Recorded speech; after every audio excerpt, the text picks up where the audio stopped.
The sound of screeching tires shattered the peaceful morning quiet as a silver SUV skidded to a halt at the edge of my property. The driver's door flew open with such force that I thought it might break off its hinges. A woman with highlighted blonde hair, styled in an angled bob, emerged, her face contorted in rage, designer sunglasses pushed up on her head like a crown. "What do you think you're doing?" she screamed, stomping toward my newly installed fence in her pristine white sneakers. I stood on my side of the barrier, tool belt around my waist, and land deed firmly in hand. "You cannot do this," she continued, her voice rising to a pitch that made birds scatter from nearby trees. "This is community property. This path has been here for 15 years. I took a deep breath, trying to maintain my composure. "Good morning to you too," I said calmly. "Actually, according to the county records and my property deed, this land belongs to me. It always has." I held out the document, but she refused to even look at it, instead pulling out her phone and furiously tapping the screen. "I'm calling an emergency homeowners association meeting right now," she threatened. "I'm the president, and you clearly don't understand how things work around here. This fence comes down today, or you'll be facing daily fines." I gestured to the no trespassing sign I'd just finished securing to the fence post. "I understand perfectly how private property works, and I'd appreciate it if you'd stop trespassing on mine." The woman, who I would soon learn was Karen Mitchell, the 40-year-old president of the Sunny Pines Homeowners Association for the past 8 years, looked at me like I had just committed an unforgivable sin. "You've made a serious mistake," she hissed before storming back to her vehicle. "You have no idea who you're dealing with." As she peeled away in her SUV, I turned back to my work, hammering the final nails into my fence with perhaps a bit more force than necessary. I knew the confrontation wasn't over. It was just beginning. I'd moved to Sunny Pines 3 months ago, attracted by the natural beauty of the area and the promise of peace and quiet after years of living in the city. The property was perfect, 5 acres backing up to a small forest, with a stream running through the far corner. When I purchased it, I was aware there was a homeowners association, but my property sat on the edge of the development, and I figured I'd have minimal interaction with them. The previous owner had mentioned something about neighbors occasionally walking through the back portion of the land, but assured me it wasn't a problem and happened rarely. I should have paid more attention to the slight hesitation in his voice when he said this. Looking back, there were other warning signs too: how quickly he accepted my offer despite having other interested buyers, his eagerness to close the deal before the next homeowners association meeting, and his cryptic parting words at the closing. Good luck with the neighbors. Some of them can be particular. My first 2 weeks in Sunny Pines were blissful. I spent my days unpacking, setting up my home office with a view of the woods, and exploring my new property. I'd fallen in love with the stream that meandered across the back acre, creating a small, secluded glade surrounded by willows. I'd already drawn up plans to build a small deck there where I could work on warm days, listening to the gentle flow of water and the songs of birds. It was during my 3rd week, on a crisp Saturday morning, that I first noticed the intrusions. I was enjoying coffee on my back porch when a jogger cut directly across my backyard, passing within 20 feet of where I sat. Before I could even process this, a couple with a golden retriever followed the same path, the dog running off-leash and actually coming up to sniff at my legs before its owners called it back with a casual wave in my direction. As if this were perfectly normal. Throughout that day, I counted 17 people crossing my property: joggers, families with children, people walking dogs, even someone on a mountain bike. There seemed to be a clear path worn into the grass, leading from a gap in the trees on one side of my property to a similar opening on the other side. The trail wasn't visible from the house when I'd first viewed the property, partially hidden by a rise in the landscape and some strategic shrubbery that I now suspected had been deliberately placed to obscure it from potential buyers. That turned out to be far from the truth. Within my first week, I noticed a steady stream of joggers, dog walkers, and hikers crossing directly through what was supposed to be my private sanctuary. At first, I didn't say anything. I was new and didn't want to cause problems. But as days passed, The traffic increased.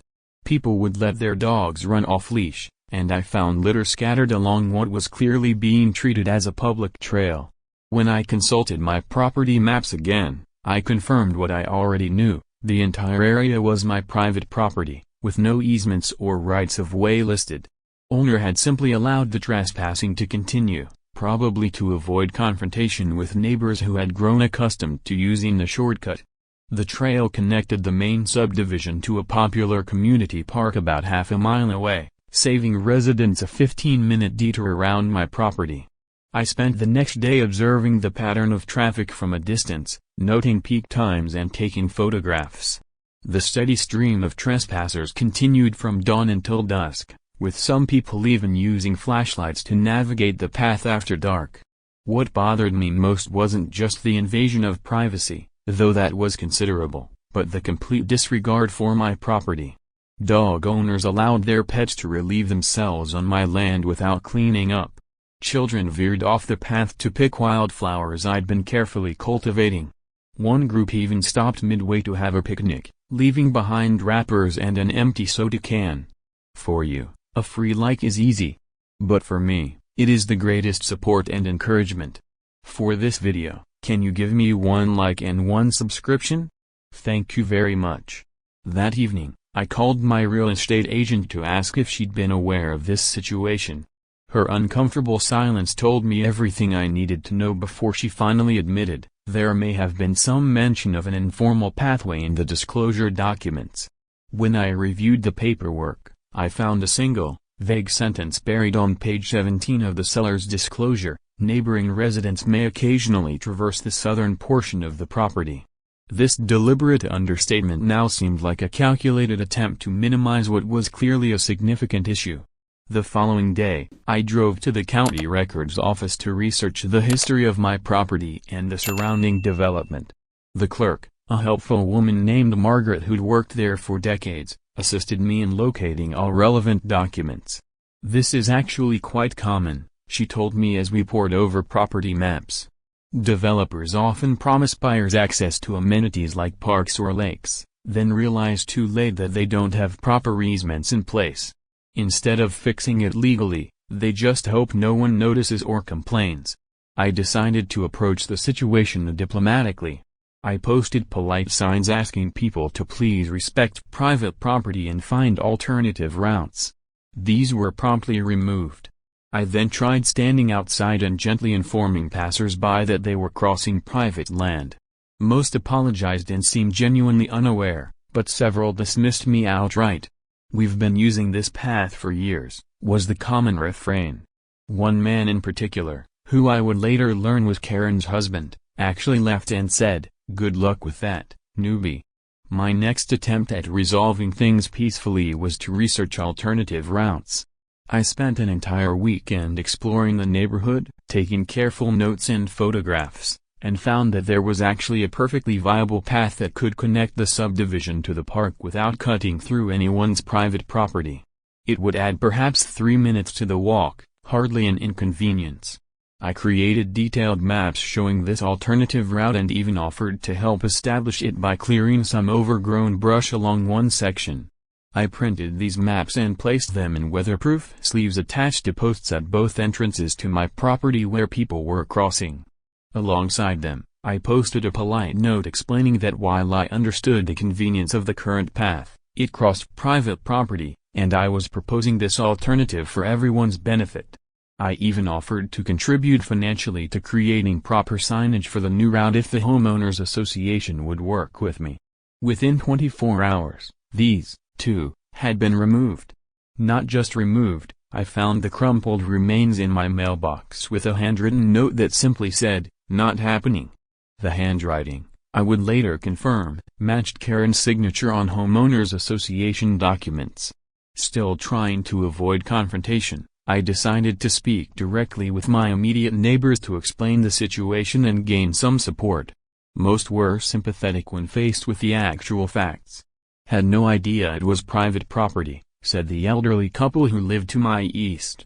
"Karen always told us it was a designated community trail." Another neighbor admitted, "I wondered about that when we bought our place 5 years ago. I asked about easements before we built our fence, and there was nothing on the records showing a trail through your lot. Finally, I attended a homeowners association meeting to address the issue formally. I introduced myself, explained the situation, and asked for the board's cooperation in communicating to residents that the trail was on private property. That was the first time I encountered Karen Mitchell face to face. She was sitting at the center of the board table, and the moment I mentioned the trail, her entire demeanor changed. "That path is a neighborhood tradition," she declared, cutting me off mid-sentence. "It's been there since the development was built. People move here specifically for access to that trail." That tradition didn't override property rights, but Brenda turned to the other board members and said, "I think we're done with this topic. Next item on the agenda, please." I was effectively dismissed without a resolution. As I gathered my documents to leave, I noticed several residents watching me with expressions ranging from sympathy to barely concealed hostility. One older gentleman caught up with me in the parking lot afterward. "Word of advice," he said quietly, glancing around to make sure no one was listening. "Brenda considers the trail her personal accomplishment. When she became president 8 years ago, she established it by simply telling everyone it was an official community pathway. The previous owner of your place, a guy named Dave, tried to fight it for a while but gave up after his kids started getting excluded from neighborhood activities." This information was both illuminating and disturbing. It suggested I wasn't just dealing with a misunderstanding about property boundaries but with someone who had deliberately misrepresented the situation and now had too much pride invested to back down. The gentleman, who introduced himself as Walter, a retired attorney, added one more piece of advice: document everything. Brenda plays hardball, and she's not above bending the rules to get her way. His warning proved prescient. The day after the meeting, I received an email from the Homeowners Association Architectural Review Committee, which I discovered consisted of Brenda and 2 of her closest friends in the neighborhood, informing me that my property was due for an emergency compliance inspection the following morning. When I asked what had precipitated this sudden need for inspection, the reply simply stated, "Multiple reported violations requiring immediate attention." The following week, I received a notice of violation from the Homeowners Association for improper landscape maintenance and unauthorized signage, referring to my polite requests for people to stay off my property. The daily foot traffic continued, and now people seemed even more determined to use the path, often making direct eye contact with me while trespassing as if daring me to do something about it. That was when I decided more decisive action was necessary. I consulted a lawyer who confirmed that I had every right to fence my property. I also hired a surveyor to mark the exact boundary lines, ensuring there would be no question about where my land began and ended. With legal confirmation in hand, I ordered materials and began construction of a sturdy 6-foot privacy fence across the portion of my property where the unauthorized trail ran. I worked through the weekend, and by Sunday evening, the fence was complete, a solid cedar barrier with clear private property and no trespassing signs posted every 20 feet. I installed a locked gate for my own access to the back portion of my land, and for the first time since moving in, I felt like my property was truly mine. The peace lasted exactly one night. Monday morning brought Brenda's screeching tires and her furious confrontation. True to Walter's word, by that afternoon, I received an email notifying me of an emergency homeowners association meeting scheduled for the following evening to discuss my unapproved structure and obstruction of community access. I spent that night researching homeowners association bylaws and preparing my defense. The meeting was held in the community clubhouse, and nearly half the neighborhood showed up, a much larger attendance than the regular meeting I'd attended previously. Brenda sat at the front, flanked by the other board members, all looking somber as if preparing for a funeral rather than a discussion about a fence. I arrived early and was surprised to find myself approached by a middle-aged woman who introduced herself as Susan, a 10-year resident of the community. "I just wanted you to know that not everyone is against you," she whispered. "Some of us have been waiting for someone to stand up to Brenda for years." Before I could respond, she quickly moved away as Brenda entered the room, her heels clicking authoritatively on the hardwood floor. The meeting room filled quickly. I noticed people seemed to naturally separate into factions. Those clearly aligned with Brenda sat near the front, while others who smiled tentatively at me clustered toward the back. There was a tension in the air that suggested this meeting was about more than just my fence. Brenda called the meeting to order with 3 sharp raps of her gavel, unnecessarily formal for a neighborhood gathering. She wore a blazer that looked straight out of a corporate boardroom and had arranged the table at the front to resemble a judge's bench, with her seat slightly elevated above the others. "As you all know," Brenda began, her voice carrying a practiced authority, "one of our newer residents has taken it upon himself to obstruct the park access trail that our community has enjoyed for more than a decade." Murmurs rippled through the crowd. This action was taken without proper approval from the architecture, in direct violation of our covenants. When it was my turn to speak, I approached the front with my documents in hand. "I appreciate everyone's concern," I began, "but there seems to be some confusion about the nature of this trail. According to county records and my property deed, which I've brought copies of for the board, the land in question is privately owned by me. There is no recorded easement or right-of-way. The previous owner, Dave, may have informally allowed people to cross, but that was his choice, not a legal requirement. For you, a free like is easy. But for me, it is the greatest support and encouragement. For this video, can you give me 1 like and 1 subscription? Thank you very much." I distributed copies of the survey, property maps, and relevant sections of the Homeowners Association bylaws that I had highlighted. Furthermore, I continued, the Homeowners Association covenants only apply to structures visible from the street or affecting the neighborhood aesthetic. My fence is in the rear of the property, not visible from any public road, and constructed of approved materials. Brenda's face flushed red as she glanced at the documents. "That's beside the point," she said dismissively. "There's such a thing as established use. That path has been there for 15 years. You can't just come in and disrupt our community like this." A man in the back raised his hand. "Actually, I'm a real estate attorney, and what he's saying is correct. Without a recorded easement, there's no legal right to cross his property, regardless of past use." Brenda looked like she'd been slapped. "Well, we'll just have to see what the county has to say about that. In the meantime," she turned to me with a cold smile, "the board will be conducting a thorough review of your property for any other potential violations." As the meeting dissolved into heated discussions among various factions, I found myself approached by several residents who spoke in hushed tones. "You don't know what you're getting into," warned one woman who identified herself as a former board member who had resigned after clashing with Brenda. She once had someone's prize rose bushes removed while they were on vacation, claiming they violated height restrictions. They'd been there for 10 years before she decided they were a problem. Another resident, a soft-spoken man who had lived in the community since its founding, added, "She's been ruling through fear for years. Most of us just keep our heads down and hope we don't become her next target." His wife nodded in agreement, adding, "We actually canceled plans to build a gazebo in our backyard after she hinted it might cause problems with our annual assessment." I was beginning to understand that this fence dispute was merely the visible part of a much deeper community dysfunction.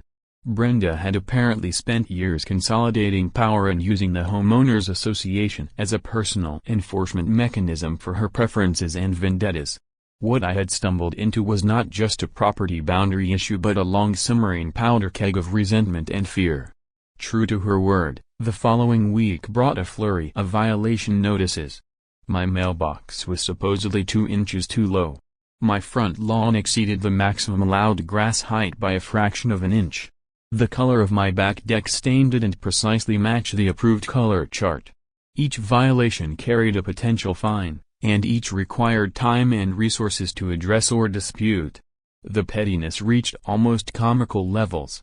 One notice claimed that the brass numbers on my house were causing excessive glare that created a nuisance for passing motorists, despite my house being set back from the street behind several mature oak trees.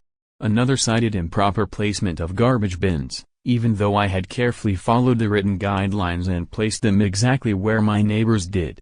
A third claimed unauthorized vegetation, referring to a native wildflower garden I'd planted that attracted butterflies and bees, something the original Homeowners Association environmental guidelines actually encouraged.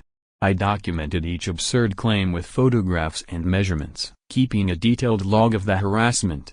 I also began noticing unmarked Homeowners Association vehicles slowly driving by my house multiple times per day, clearly looking for additional violations to report. One afternoon, I caught someone actually on my property with a measuring tape, assessing the height of my hedges. When confronted, the man claimed to be from the Landscaping Compliance Committee, a committee that, as I would later discover, didn't officially exist in any Homeowners Association documentation. The psychological warfare extended beyond just violation notices. My invitations to neighborhood gatherings suddenly got lost. Parents would hurry their children away when I walked past them on the street. Deliveries to my home mysteriously ended up at the wrong addresses. It was as if Brenda was orchestrating a community-wide freeze-out. Meanwhile, Brenda escalated her campaign.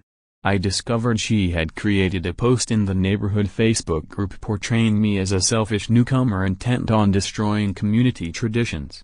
Neighbors were encouraged to express their disappointment with my actions, and many did, though few of them had ever spoken to me directly. Some comments veered into concerning territory, with suggestions to make him regret moving here and show him how we deal with problem residents. The online harassment became so intense that I had to distance myself from social media altogether. Screenshots shared with me by sympathetic neighbors showed the discussion devolving into personal attacks, with Brenda actively fueling the flames by adding misleading information about me. She claimed I had a history of disputes in my previous neighborhood, entirely fabricated, suggested I was planning to subdivide my property into high-density rental units, completely false, and even implied I had connections to a developer looking to build commercial properties in the area, absurd and untrue. The most disturbing development came when someone posted my personal cell phone number and email address in the group, along with a suggestion to let him know how we feel. I began receiving anonymous calls at all hours, most ending as soon as I answered, though some featured nothing but background noise and muffled laughter. My email inbox filled with messages ranging from disappointed pleas to restore access to the trail to explicit threats about what might happen to my property if I didn't wise up. One evening, I received a particularly unsettling call from a blocked number. The male voice on the other end simply said, "Security cameras can't watch everything all the time. Accidents happen. Fences fall down. Houses catch fire. Think about it." The line went dead before I could respond. Although I couldn't prove it, the voice sounded remarkably similar to Brenda's husband, whom I'd heard speaking at the Homeowners Association meeting. I reported this call to the local police, who took the information but warned me that without clear evidence of who made the call, there wasn't much they could do beyond documenting the incident. Unfortunately, we see a lot of Homeowners Association disputes get ugly, the officer told me sympathetically. Best thing you can do is keep detailed records of everything and make sure your home insurance is up to date. The situation took another turn when I arrived home one evening to find a sheriff's deputy at my door. Someone had reported unauthorized construction on my property. I showed the deputy my permits and property documents, explaining the situation. He seemed sympathetic. "Look," he said quietly, "I can't get officially involved in Homeowners Association disputes unless there's a clear violation of the law, but between you and me, you might want to install some security cameras. These situations can sometimes get out of hand." I took his advice, setting up motion-activated cameras covering my property boundaries and the fence area in particular. It didn't take long for them to capture activity. The very next day, my cameras recorded two people, one of whom I recognized as a board member, examining my fence and discussing where it might be accidentally damaged. That night, another recording showed someone attempting to break the lock on my gate, only stopping when my motion-activated security lights came on. The following morning, I awoke to find spray-painted graffiti on one section of the fence, "Public right-of-way." I documented everything, downloading and saving the security footage and photographing the vandalism from multiple angles before cleaning it off. The turning point came when county officials actually did show up to inspect the fence. Brenda had indeed filed a formal complaint, claiming I had constructed the fence without proper permits and that it encroached on protected wetland areas. The officials surveyed the property, reviewed my documentation, and ultimately confirmed what I already knew: the fence was properly permitted, entirely on my land, and not affecting any protected areas. They provided me with an official letter stating their findings. What Brenda hadn't anticipated was that her complaint would trigger a more thorough review of the area. One of the county inspectors, a diligent man named Richard who had worked for the planning department for over 20 years, became curious about the history of the supposed trail and decided to dig deeper into the records. "This is interesting," he told me as we walked along my property line.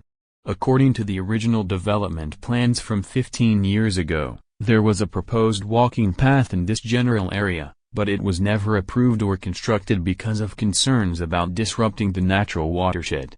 He showed me the old plans on his tablet, pointing to notes from the environmental impact assessment. The developers abandoned the idea and rerouted community paths to stay within common areas. Legally speaking, there never was an official trail here. Richard also discovered something else.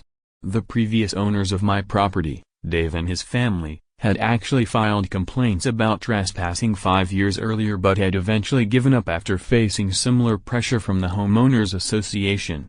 "You're not the first person to have this problem," he said sympathetically, "but you're the first one who stood firm." Before leaving, Richard made a point of thoroughly photographing and documenting everything, not just my fence and property lines, but also the evidence of Brenda's campaign against me, including the vandalism and the stack of questionable violation notices.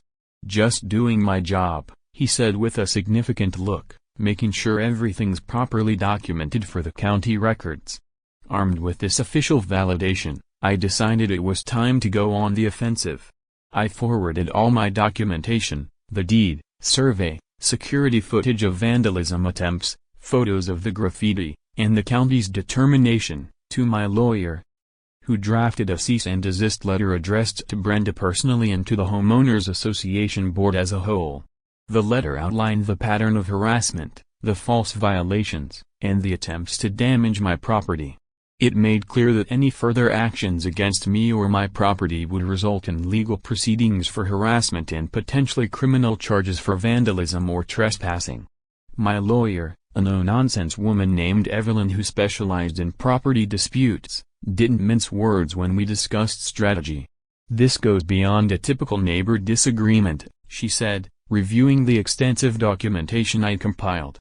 "What we're seeing here is a pattern of coordinated harassment, possible defamation, and attempted intimidation. The threats, especially that phone call, could potentially be prosecuted as criminal actions." Evelyn recommended not just a cease and desist letter but a comprehensive legal approach. "We need to make it clear that you're not backing down and that continuing this behavior will have serious consequences, financial and possibly criminal, for everyone involved." The cease and desist letter was just the beginning. We also filed formal complaints with state regulatory agencies overseeing homeowners associations, submitted documentation to the county sheriff's office regarding the threatening phone call and vandalism, and prepared paperwork for a potential civil lawsuit citing emotional distress, harassment, defamation, and conspiracy. Evelyn also helped me draft a factual, non-inflammatory letter to every household in the development explaining the situation, clarifying my property rights with attached documentation from county records, and expressing my desire to be a good neighbor while also having my legal rights respected. The letter included contact information for my attorney rather than my personal details, making it clear that any further harassment would go directly to legal channels. My lawyer also helped me draft a formal complaint to the state's Homeowners Association Oversight Board, detailing how the current leadership was abusing their authority for personal vendettas rather than legitimate community governance. The effects were not immediate, but they were significant. The violation notices stopped coming. The negative comments in the Facebook group were removed. For several days, there was an uneasy quiet, no confrontations, but also no resolution. Then, My security cameras captured something unexpected. Late one evening, a different board member approached my property, looked around nervously, and slipped an envelope under my door before hurrying away. Inside was a typed note: "Not all of us agree with Brenda. There's going to be a special board meeting Thursday. You should come." The special meeting turned out to be about financial discrepancies discovered in the Homeowners Association account. An independent audit had revealed that under Brenda's leadership, certain expenses had been approved without proper documentation, and some funds allocated for community improvements had been redirected to projects that primarily benefited properties owned by board members and their friends, including landscaping work on Brenda's own backyard that had been billed as common area maintenance. The meeting room was packed beyond capacity, with people standing along the walls and spilling out into the hallway. The tension was palpable as the financial advisor hired to conduct the audit presented his findings with clinical precision. Detailed spreadsheets were projected onto a screen, showing years of questionable transactions highlighted in alarming red. "As you can see," the auditor explained, pointing to a particularly egregious example, "this $20,000 expenditure for pathway maintenance was actually used to install a custom patio and outdoor kitchen behind the president's residence." A collective gasp went through the room. Similarly, this $15,000 allocation for security upgrades appears to have funded private security cameras and systems for 3 board members' homes, with no installations in any common areas. The most damning revelation came when the auditor displayed the Community Reserve Fund balance, the account meant to cover major repairs and emergencies, which had mysteriously shrunk by nearly 60% over Brenda's tenure. With much of the money traced to a landscaping company owned by her brother-in-law. Brenda sat rigid in her chair, her usual confidence replaced by a tight-lipped silence as the evidence mounted. Her few remaining allies on the board gradually edged their chairs away from hers, physical distance reflecting their growing desire to dissociate themselves from the unfolding scandal. I sat quietly at the back of the room, watching as years of mismanagement came to light. Several longtime residents stood up to share concerns they'd had for years but had been afraid to voice. One elderly woman tearfully described how Brenda had threatened her with daily fines because her husband, who was undergoing chemotherapy, hadn't been able to keep up with yard work. Brenda's face grew increasingly pale as the meeting progressed. When accusations turned directly to her, she attempted to deflect, blaming the treasurer and other board members, but the documentation was clear, and her allies quickly distanced themselves. "I move for a vote of no confidence in the current president," someone called out, and the motion was quickly seconded. The community bylaws allowed for immediate removal of board members with a 2/3 majority vote in cases of misconduct, and the vote wasn't even close. Brenda was out. As she gathered her things to leave, her face a mask of barely contained fury, she pointed at me. "This is all because of him," she said, her voice shaking. "No, Brenda," an older gentleman who had been identified as one of the original developers of the neighborhood stood up. "This is because for years you've confused this community with your own personal kingdom. The trail issue just finally gave someone the courage to stand up to you." In the weeks that followed, a remarkable transformation took place in the neighborhood. With a newly elected board, the Homeowners Association began functioning as it was intended, facilitating community needs rather than policing minor infractions. All the violation notices against me were formally withdrawn, and I received a written apology from the new board president. The transition wasn't entirely smooth. Years of Brenda's leadership had created deep divisions and ingrained habits that took time to change. The first few meetings under the new board were sometimes chaotic, with residents unused to having their voices truly heard and considered. Old grievances surfaced, and heated debates erupted over priorities and resources. But unlike before, these disagreements were handled with respect and transparency, with decisions made through proper votes rather than unilateral declarations. For you, a free like is easy. But for me, it is the greatest support and encouragement. For this video, can you give me 1 like and 1 subscription? Thank you very much. The new board president, a retired school administrator named Thomas, introduced a revolutionary concept to the homeowners association: listening. He established open forum sessions before each meeting where residents could speak freely about their concerns without fear of retribution. He also insisted on complete financial transparency, with all expenditures clearly documented and accessible to any homeowner who wished to review them. Perhaps most significantly, the punitive approach to rule enforcement was replaced with a more collaborative one. Instead of immediately issuing violation notices and threats of fines, the new process began with friendly reminders and offers of assistance. When an elderly resident struggled to maintain his lawn after his wife's hospitalization, neighbors organized a weekend work party to help rather than penalizing him. When a young family couldn't afford to repaint their fading shutters, the homeowners association connected them with a community program that provided materials and volunteer labor. The park access issue that had sparked the entire conflict was addressed through proper channels. A community planning committee was formed to assess neighborhood connectivity needs and proposed solutions that respected property rights while improving access to common areas. They consulted with urban planners and conducted resident surveys to ensure all perspectives were considered. More surprisingly, several neighbors reached out individually, some bringing baked goods or bottles of wine as peace offerings. Many admitted they had never questioned the claim that the trail was community property because Brenda had been so insistent about it for so long. Some even confessed they'd been afraid to oppose her because of her history of targeting those who challenged her authority.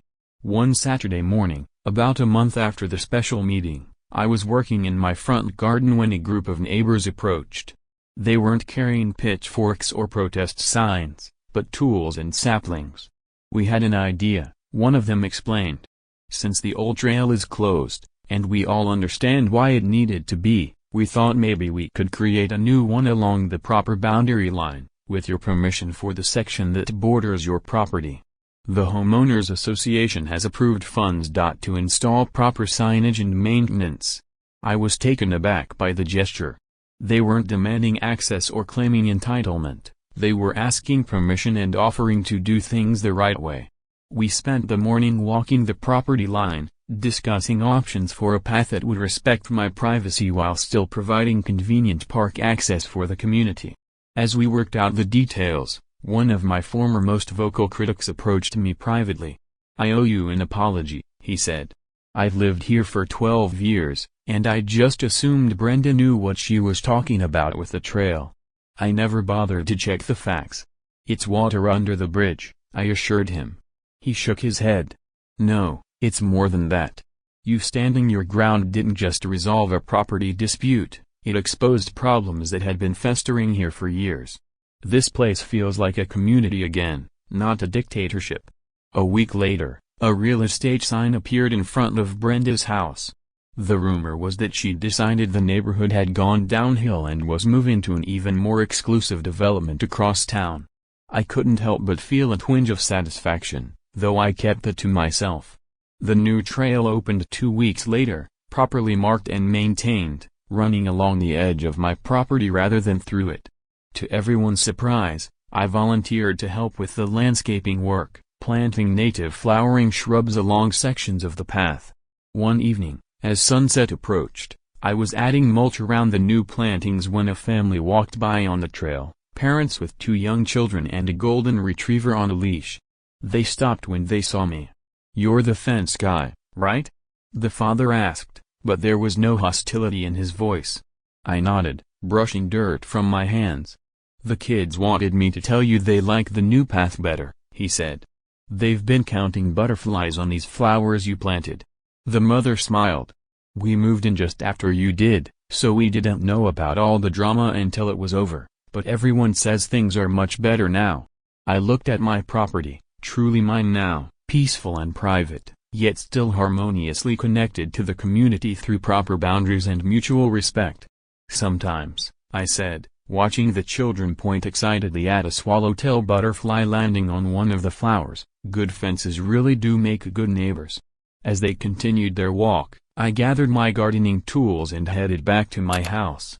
The evening was quiet except for birdsong and the distant laughter of the children as they continued down the path. I glanced back at where my fence stood, solid and uncompromised, doing exactly what it was meant to do, not dividing, but defining. Establishing boundaries had been difficult and at times painful, but ultimately necessary for genuine respect to grow. In standing up for my property rights, I had inadvertently helped the entire community rediscover something it had lost, the understanding that true community doesn't come from forced access or arbitrary rules, but from mutual respect and proper boundaries. Some things, it turns out, need to be firmly established before real connections can flourish.